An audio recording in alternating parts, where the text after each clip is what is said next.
Hello and welcome to K News. This is Hardik Trivedi.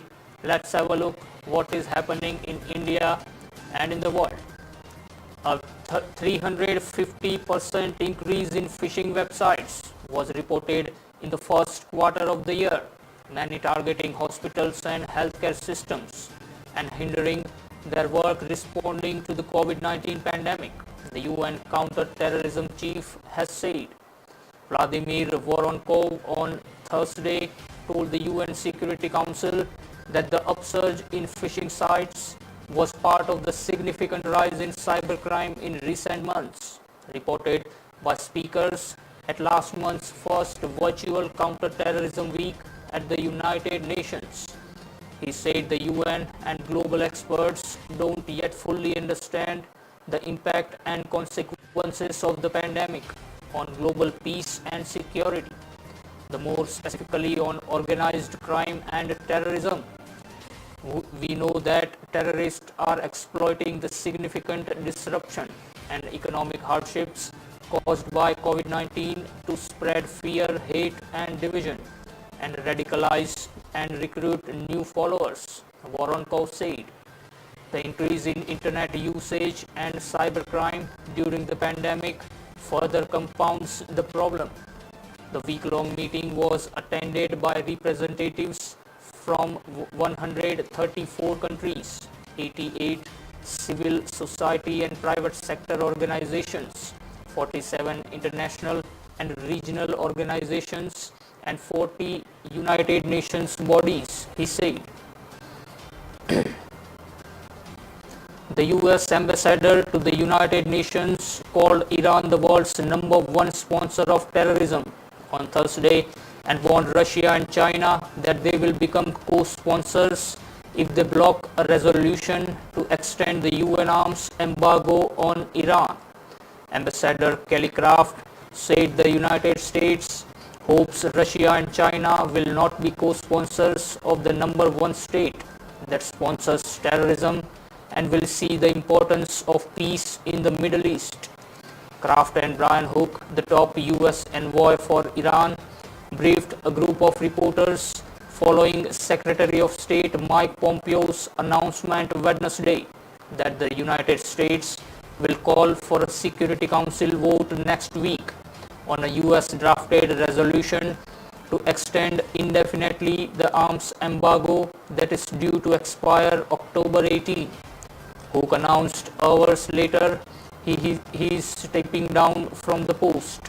The foreign ministers of Russia and China, in separate letters to UN Secretary General Antonio Guterres and the Security Council last month, were sharply critical of the US effort and gave every indication they would veto the resolution if it gets the minimum 9 yes votes in the 15-member council, which appears unlikely.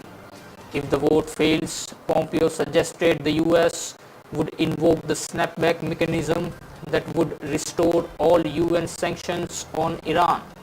Snapback was envisioned in 2015 nuclear deal in the event Iran was proven to be in violation of the accord, under which it received billions of dollars in sanctions relief in exchange of curbs on its nuclear program.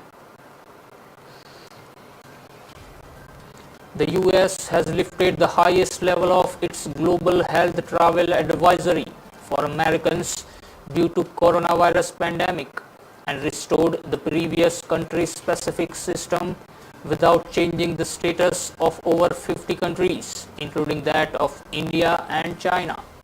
The US State Department issued the Level 4 Do Not Travel Advisory, the highest level of travel advisory, on March 19, urging American citizens not to travel overseas due to the coronavirus.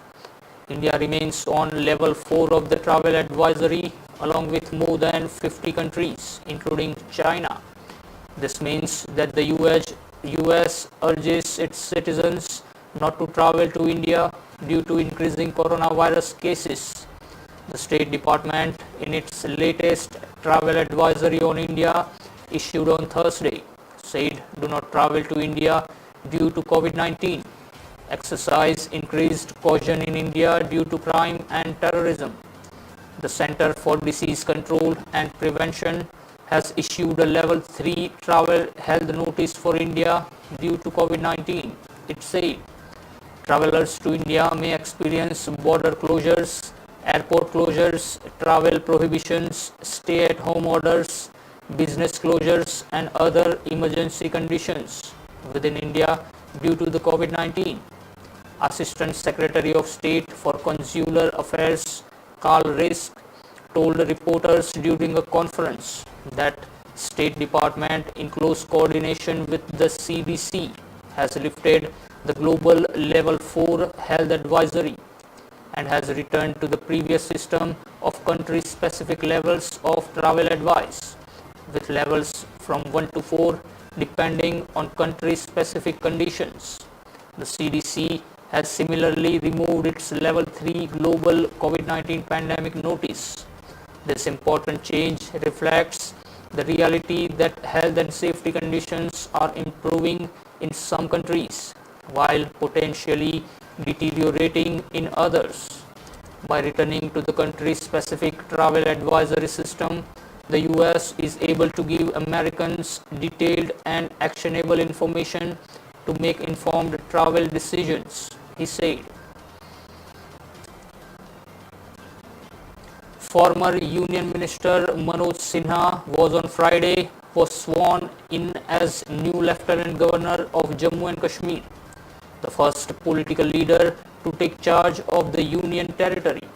The 61-year-old, who is known for his connect with people, particularly in rural areas, was administered the oath of office by Jammu and Kashmir Chief Justice Geeta Mittal at a simple function in the Raj Bhavan. August 5 is a very important day in the history of Jammu and Kashmir. After years of isolation, Jammu and Kashmir joined the national mainstream. I have been told that many works which could not be completed in years have been completed in the past 1 year, Sinha told reporters after taking oath. I want to accelerate that development, he added. Sinha succeeds former IAS officer Girish Chandra Murmu, who resigned on Wednesday night and was appointed Comptroller and Auditor General on Thursday. The National Conference stayed away from the ceremony, for which both Farooq Abdullah and Omar Abdullah were invited. The National Conference has said the process of democracy should begin by releasing their detained leaders, as well as former Chief Minister and PDP Chief Mehbooba Mufti. On August 5, they were not allowed to meet. 2 days later, we are asked to participate in the oath-taking ceremony, the NC leader said. 12 people have been killed and 60 others are feared trapped in a mount of slush and rock debris after a massive landslide razed a tea plantation workers' settlement in Rajakkad in Idukki district of Kerala in the early hours of Friday. At least 10 people were rescued and rushed to the hospital, said Idukki District Collector H. Dineshan, adding that heavy downpour and foggy climate in the area is hampering rescue operations. He said the tragedy came to light in the morning after one of the escaped workers alerted forest officials at the Ivericulum National Park. It is a major tragedy. It is a hilly terrain and some roads connecting to the settlement were washed away in torrential rain. We have sought the Air Force help for airlifting the injured, but we were told it will be difficult in inclement weather, said State Revenue Minister E. Chandrasekharan, adding a team of the NDRF has arrived at the scene. Since the mishap took place in the early hours, many of those affected were in deep slumber, due to which they could not escape. We have information that at least 84 people lived in the settlement. Most of them are from neighboring Tamil Nadu, and there was also a canteen to cater their needs at the settlement, said Parth Sarthi, a social worker from the area. He added that the that the toll may go up. The place where the incident took place in about 25 km away from hill resort Munnar, which was ravaged by 2018 flood. The India Meteorological Department has declared red alert in 3 districts and orange alert in 5 other districts. Many rivers are in spat after heavy downpour, and the irrigation department said shutters of some dams including Idukki will be opened in the if the wet condition continued. The Supreme Court on Friday declined to entertain a petition seeking a probe by the National Investigation Agency or the Central Bureau of Investigation into the Memorandum of Understanding signed between the Congress and the Communist Party of China in 2008. A bench headed by Chief Justice of India S.A. Bobde asked the petitioners to approach the High Court first before moving the Supreme Court. The petitioners subsequently proceeded to withdraw the petition. How can a political party enter into an agreement with China? It is unheard in law, the bench remarked. The petitioners Shashank Shekhar Jha, a Delhi-based advocate, and Savio Rodriguez, the editor of Goa-based online news portal Goa Chronicle, submitted that the MOU raises concerns regarding national security and should be investigated by the NIA for offences under the unlawful activities. Senior counsel Mahesh Jethmalani, representing the petitioners, submitted that there are sinister motives behind the agreement and it should be brought out in public domain. He also asked for permission to amend the petition. Responding to it, the bench said that is not a bar to file the petition before the High Court. The petitioners had alleged that the Congress had signed the MOU when it was leading a coalition government at the center, and it also failed to disclose the facts and details of the agreement to the public. Prime Minister Narendra Modi said on Friday he is fully committed to the National Education Policy, which was launched last month, as he assured it will be implemented fully. PM Modi said while addressing the conclave of transformational reforms in higher education under NEP that the education policy was approved after extensive discussions for more than 3 to 4 years and taking over lakhs of suggestions into consideration. It is natural for some people to question that after such a big reform was brought on paper, how will it be implemented at the ground level? That is now everyone's eyes are towards its implementation, PM Modi said. All of you are directly involved with the implementation of the national education policy, and therefore your role is very important. As far as political will is concerned, I am fully committed to it and I am with all of you. The Prime Minister said the NEP 2020 is being widely discussed across the country, and the people from different fields and different ideologies are giving their views and reviewing the policy. This is a healthy debate. The more it is, the more benefit the country's education system will get, he said. It is also a matter of happiness that after the national education policy was launched, no one raised any doubt whether it is biased or is leaning towards one side. He added, the conclave is being organized by the Ministry of Education and the UGC through video conferencing.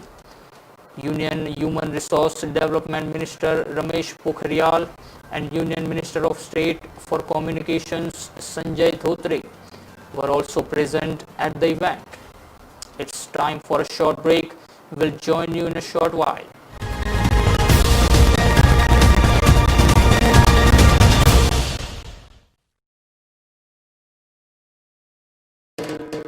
Desabi Aptundi fan with the cooler number one. Ika chase go more fun, unte cooler number one. Ika don't run from the sun, unte Kenstra number one.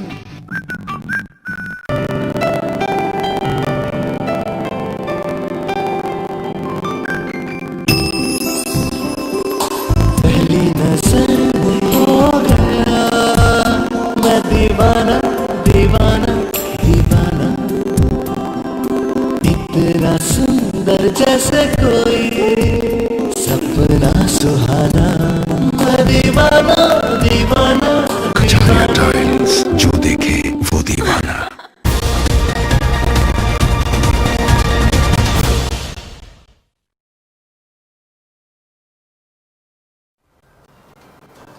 Welcome back to K News and thank you for watching.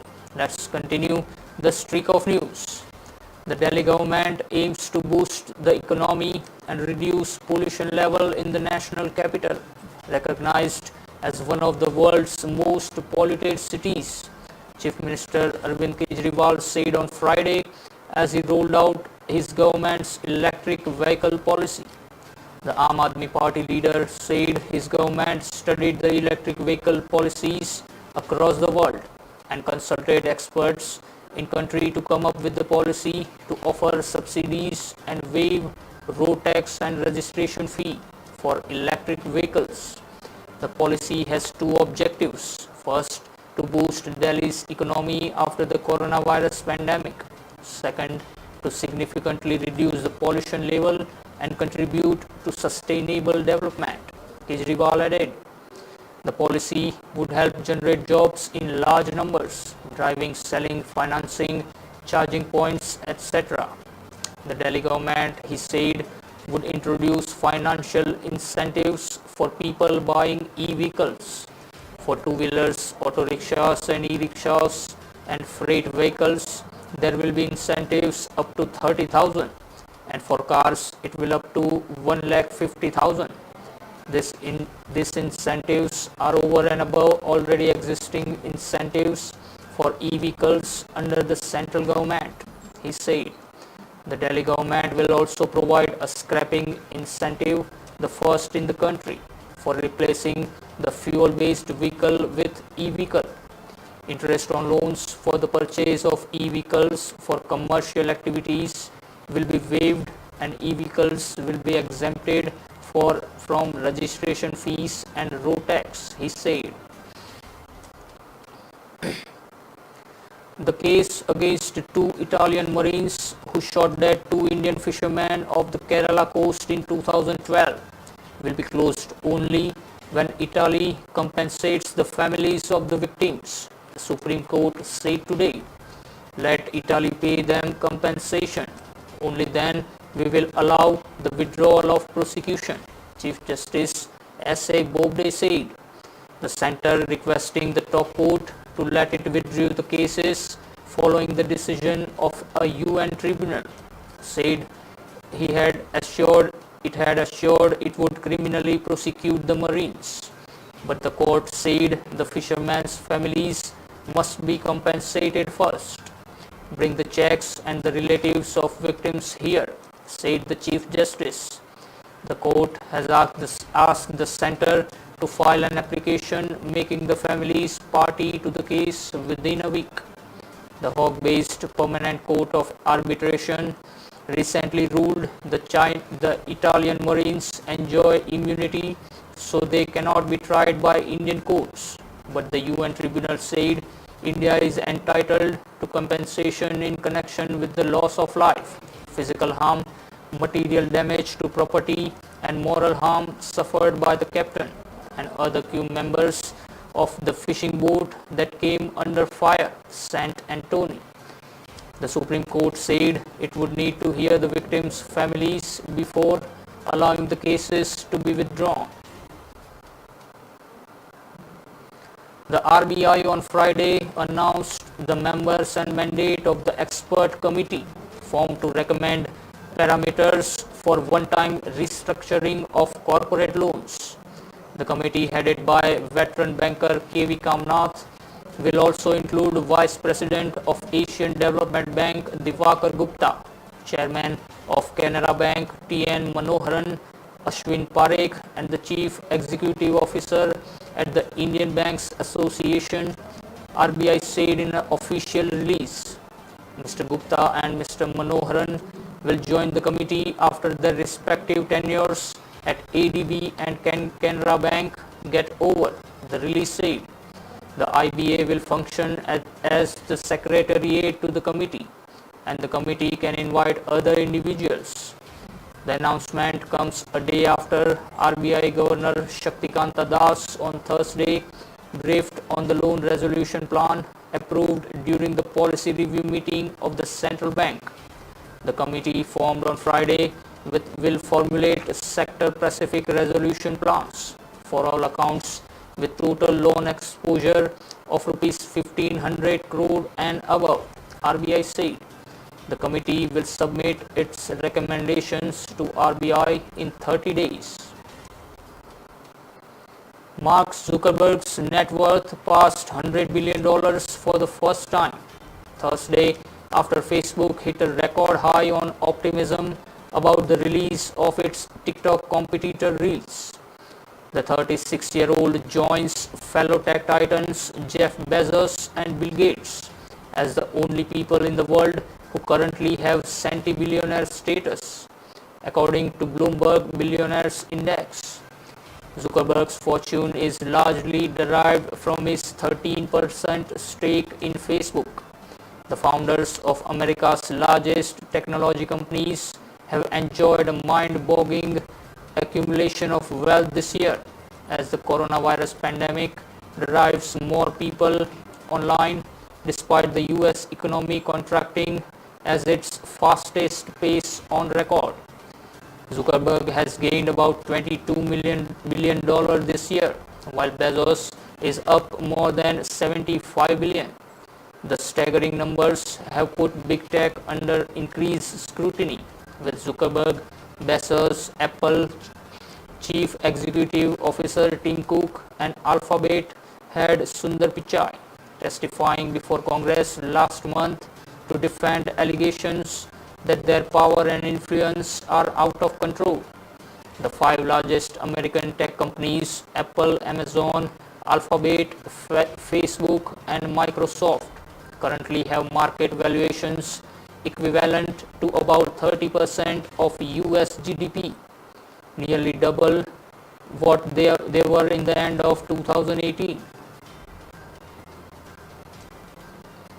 Delhi Employment Minister Gopal Rai said on Friday that 8.64 lakh job aspirants have registered with the government's Rozgar Bazaar job portal, which has set up a new model of employment in the national capital. Addressing a press conference, Rai said there were currently 9 lakh vacancies available on the portal, where 6,000 companies including Flipkart, Amazon and HDFC Bank have made registrations. The minister said around 22 lakh vacancies had been posted by employers at the job portal so far, out of which 3.5 lakh were cancelled by the department during scrutiny due to doubling or other reasons.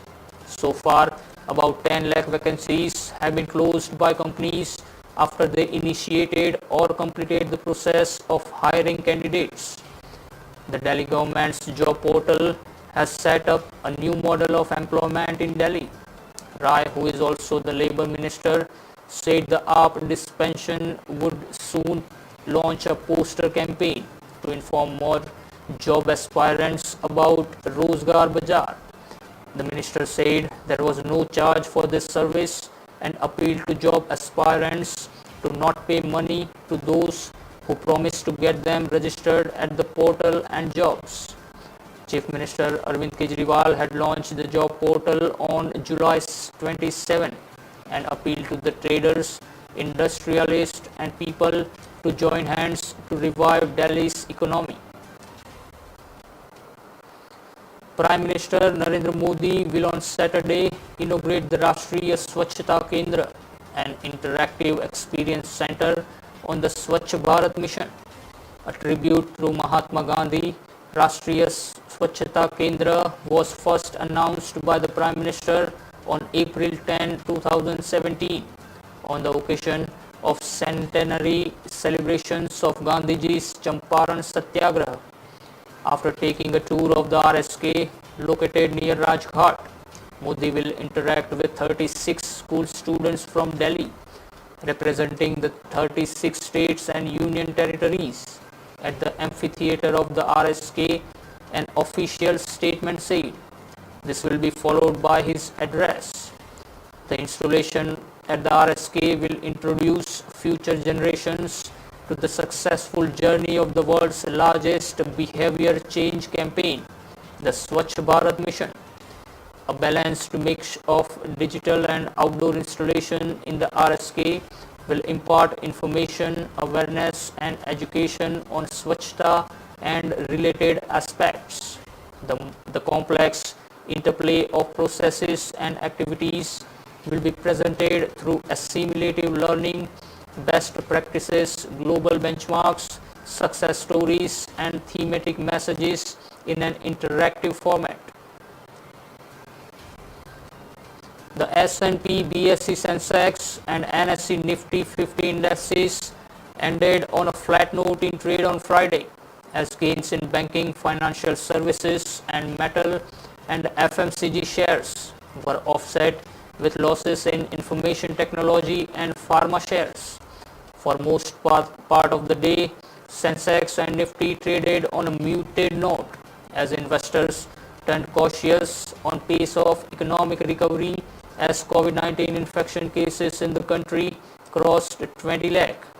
The Sensex traded in a band of 300 points and Nifty 50 index touched an intraday high of 11,231 and low of 11,142.